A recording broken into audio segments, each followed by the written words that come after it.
ہرقل شاہ روم نے قریش کے قافلے میں ایک آدمی بلانے کو بھیجا، اور اس وقت یہ لوگ تجارت کے لیے ملک شام گئے ہوئے تھے، اور یہ وہ زمانہ تھا جب رسول اللہ صلی اللہ علیہ وسلم نے قریش اور ابو سفیان سے ایک وقتی عہد کیا ہوا تھا۔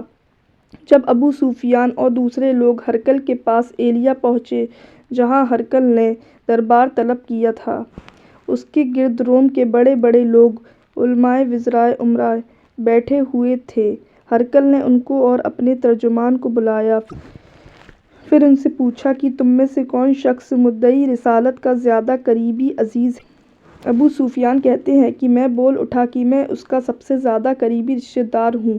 یہ سن کر ہرقل نے حکم دیا کہ اس کو ابو سفیان کو میرے قریب لا کر بٹھاؤ اور اس کے ساتھیوں کو اس کے پیٹھ کے پیچھے بیٹھا دو۔ پھر اپنے ترجمان سے کہا کہ ان لوگوں سے کہہ دو کہ میں ابو سفیان سے اس شخص کے یعنی محمد صلی اللہ علیہ وآلہ وسلم کے حالات پوچھتا ہوں۔ اگر یہ مجھ سے کسی بات میں جھوٹ بول دے تو تم اس کا جھوٹ ظاہر کر دینا۔ ابو سفیان کا قول ہے کہ خدا کی قسم، اگر مجھے یہ غیرت نہ آتی کہ یہ لوگ مجھ کو جھٹلائیں گے تو میں آپ صلی اللہ علیہ وسلم کی نسبت ضرور غلط گوئی سے کام لیتا۔ خیر، پہلی بات جو ہرقل نے مجھ سے پوچھی وہ یہ کہ اس شخص کا خاندان تم لوگوں میں کیسا ہے؟ میں نے کہا وہ تو بڑے اونچے عالی نسب والے ہیں۔ کہنے لگا اس سے پہلے بھی کسی نے تم لوگوں میں ایسی بات کہی تھی؟ میں نے کہا نہیں۔ کہنے لگا اچھا، اس کے بڑوں میں کوئی بادشاہ ہوا ہے؟ میں نے کہا نہیں۔ پھر اس نے کہا بڑے لوگوں نے اس کی پیروی اختیار کی یا کمزوروں نے؟ میں نے کہا نہیں، کمزوروں نے۔ پھر کہنے لگا اس کے تابع دار روز بڑھتے جا رہے ہیں یا کوئی ساتھی پھر بھی جاتا ہے؟ میں نے کہا نہیں۔ کہنے لگا کیا اپنے اس دعویٰ نبوت سے پہلے کبھی کسی بھی موقع پر اس نے جھوٹ بولا ہے؟ میں نے کہا نہیں۔ اور اب ہماری اس سے صلح کی ایک مقرر مدت ٹھہری ہوئی ہے، معلوم نہیں وہ اس میں کیا کرنے والا ہے۔ ابو سفیان کہتے ہیں میں اس بات کے سوا اور کوئی جھوٹ اس گفتگو میں شامل نہ کر سکا۔ ہرقل نے کہا کیا تمہاری اس سے کبھی لڑائی بھی ہوتی ہے؟ ہم نے کہا ہاں۔ بولا پھر تمہاری اس کی جنگ کا کیا حال ہوتا ہے؟ میں نے کہا لڑائی ڈول کی طرح ہے، کبھی وہ ہم سے میدان جنگ جیت لیتا ہے اور کبھی ہم ان سے جیت لیتے ہیں۔ ہرقل نے پوچھا وہ تمہیں کس بات کا حکم دیتا ہے؟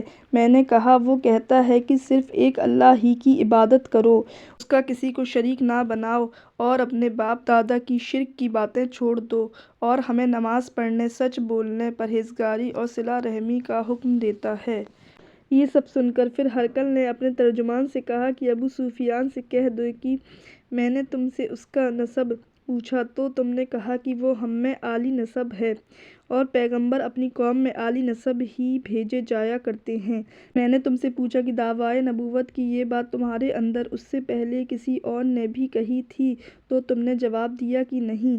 تب میں نے اندر دل میں کہا کہ اگر یہ بات اس سے پہلے کسی نے کہی ہوتی تو میں سمجھتا کہ اس شخص نے بھی اس بات کی تقلید کی ہے جو پہلے کہی جا چکی ہے۔ میں نے تم سے پوچھا کہ اس کے بڑوں میں کوئی بادشاہ بھی گزرا ہے؟ تم نے کہا کہ نہیں۔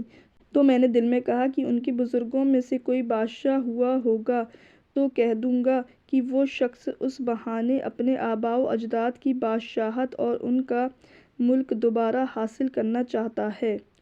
اور میں نے تم سے پوچھا کہ اس بات کے کہنے یعنی پیغمبری کا دعویٰ کرنے سے پہلے تم نے کبھی اس کے دروغ گوئی کا الزام لگایا ہے؟ تم نے کہا کہ نہیں۔ تو میں نے سمجھ لیا کہ جو شخص آدمیوں کے ساتھ دروغ گوئی سے بچے وہ اللہ کے بارے میں کیسے جھوٹی بات کہہ سکتا ہے۔ اور میں نے تم سے پوچھا کہ بڑے لوگ اس کے پیرو ہوتے ہیں یا کمزور آدمی؟ تم نے کہا کمزوروں نے اس کی اتباع کی ہے، تو دراصل یہی لوگ پیغمبروں کے متبع ہوتے ہیں۔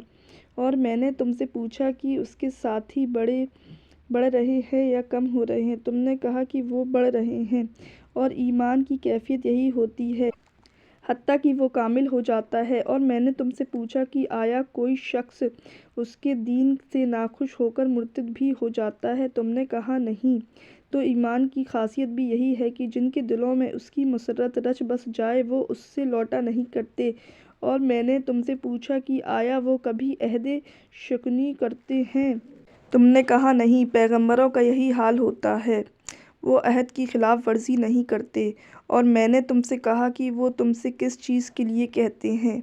تم نے کہا کہ وہ ہمیں یہی حکم دیتے ہیں کہ اللہ کی عبادت کرو، اس کے ساتھ کسی کو شریک نہ ٹھہراؤ، اور تمہیں بتوں کی پرستش سے روکتے ہیں، سچ بولنے اور پرہیزگاری کا حکم دیتے ہیں۔ لہٰذا اگر یہ باتیں جو تم کہہ رہے ہو وہ سچ ہیں تو عنقریب وہ اس جگہ کا مالک ہو جائے گا کہ جہاں میرے یہ دونوں پاؤں ہیں۔ مجھے معلوم تھا کہ وہ پیغمبر آنے والا ہے، مگر مجھے یہ معلوم نہیں تھا کہ وہ تمہارے اندر ہوگا۔ اگر میں جانتا کہ اس تک پہنچ سکوں گا تو اس سے ملنے کے لیے ہر تکلیف گوارا کرتا۔ اگر میں اس کے پاس ہوتا تو اس کے پاؤں دھوتا۔ ہرقل نے رسول اللہ صلی اللہ علیہ وسلم کا وہ خط منگایا جو آپ نے دحیہ کلبی رضی اللہ عنہ کے ذریعے حاکم بصری کے پاس بھیجا تھا، اور اس نے وہ ہرقل کے پاس بھیج دیا تھا۔ پھر اس کو پڑھا تو اس میں لکھا تھا، اللہ کے نام کے ساتھ جو نہایت مہربان اور رحم والا ہے۔ اللہ کے بندے اور اس کے پیغمبر محمد صلی اللہ علیہ وسلم کی طرف سے یہ خط ہے، شاہ روم کے لیے۔ اس شخص پر سلام ہو جو ہدایت کی پیروی کرے۔ اس کے بعد میں آپ کے سامنے دعوت اسلامی پیش کرتا ہوں۔ اگر آپ اسلام لے آئیں گے تو دین و دنیا میں سلامتی ہوگی، اللہ آپ کو دوہرا ثواب دے گا، اور اگر آپ میری دعوت سے روگردانی کریں گے تو آپ کی رعایا کا گناہ بھی آپ ہی پر ہوگا۔ اور اے اہل کتاب، ایک ایسی بات پر آ جاؤ جو ہمارے اور تمہارے درمیان یکساں ہے، وہ یہ کہ ہم اللہ کے سوا کسی کی عبادت نہ کریں اور کسی کو اس کا شریک نہ ٹھہرائیں، اور نہ ہم میں سے کوئی کسی کو خدا کے سوا اپنا رب بنائے۔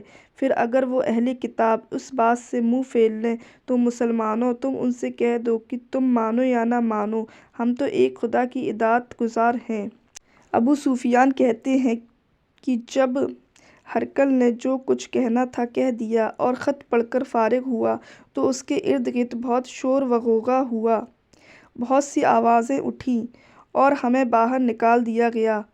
تب ہم نے اپنے ساتھیوں سے کہا کہ ابو کبشہ کے بیٹے آن حضرت صلی اللہ علیہ وسلم کا معاملہ تو بہت بڑھ گیا، دیکھو تو اس سے بنی اصفر روم کا بادشاہ بھی ڈرتا ہے۔ مجھے اس وقت سے اس بات کا یقین ہو گیا کہ حضور اکرم صلی اللہ علیہ وسلم عنقریب غالب ہو کر رہیں گے، حتیٰ کہ اللہ نے مجھے مسلمان کر دیا۔ راوی کا بیان ہے کہ ابن ناطور ایلیاء کا حاکم، ہرقل کا مصاحب اور شام کے نصاری کا لاٹ پادری بیان کرتا تھا کہ ہرقل جب ایلیاء آیا، ایک دن صبح کو پریشان اٹھا تو اس کے درباریوں نے دریافت کیا کہ آج ہم آپ کی حالات بدلے ہوئے پاتے ہیں، کیا وجہ ہے؟ ابن ناطور کا بیان ہے کہ ہرقل نجومی تھا، علم نجوم میں وہ پوری مہارت رکھتا تھا۔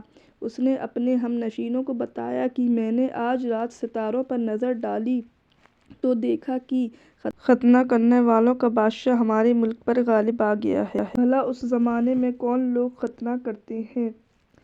انہوں نے کہا کہ یہود کے سوا کوئی ختنہ نہیں کرتا، سو ان کی وجہ سے پریشان نہ ہو۔ سلطنت کے تمام شہروں میں یہ حکم لکھ بھیجیے کہ وہاں جتنے یہودی ہوں سب قتل کر دیے جائیں۔ وہ لوگ انہی باتوں میں مشغول تھے کہ ہرقل کے پاس ایک آدمی لایا گیا جسے شاہ غسان نے بھیجا تھا۔ اس نے رسول اللہ صلی اللہ علیہ وسلم کے حالات بیان کیے۔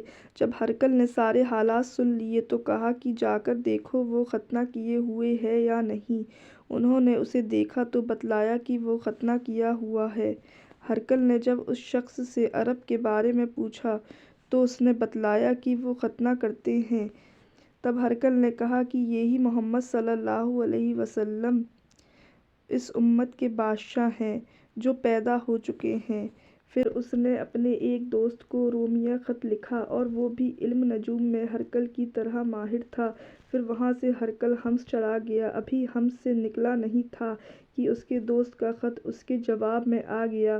اس کی رائے بھی حضور صلی اللہ علیہ وسلم کے ظہور کے بارے میں ہرقل کے موافق تھی کہ محمد صلی اللہ علیہ وسلم واقعی پیغمبر ہیں۔ اس کے بعد ہرقل نے روم کے بڑے آدمیوں کو اپنے حمص کے محل میں طلب کیا اور اس کے حکم سے محل کے دروازے بند کر لیے گئے۔ پھر وہ اپنے خاطر محل سے باہر آیا اور کہا اے روم والوں، کیا ہدایت اور کامیابی میں کچھ حصہ تمہارے لیے بھی ہے؟ اگر تم اپنی سلطنت کی بقا چاہتے ہو تو پھر اس نبی صلی اللہ علیہ وسلم کی بیعت کر لو، مسلمان ہو جاؤ۔ یہ سننا تھا کہ پھر وہ لوگ وحشی گدھوں کی طرح دروازوں کی طرف دوڑے، مگر انہیں بند پایا۔ آخر جب ہرقل نے اس بات سے ان کی یہ نفرت دیکھی اور ان کے ایمان لانے سے مایوس ہو گیا تو کہنے لگا کہ ان لوگوں کو میرے پاس لاؤ۔ جب وہ دوبارہ آئے تو اس نے کہا، میں نے جو بات کہی تھی اس سے تمہاری دینی پختگی کی آزمائش مقصود تھی، سو وہ میں نے دیکھ لی۔ تب یہ بات سن کر وہ سب کے سب اس کے سامنے سجدے میں گر پڑے اور اس سے خوش ہو گئے۔ بالآخر ہرقل کی آخری حالت یہ ہی رہی۔ صحیح بخاری حدیث نمبر 7۔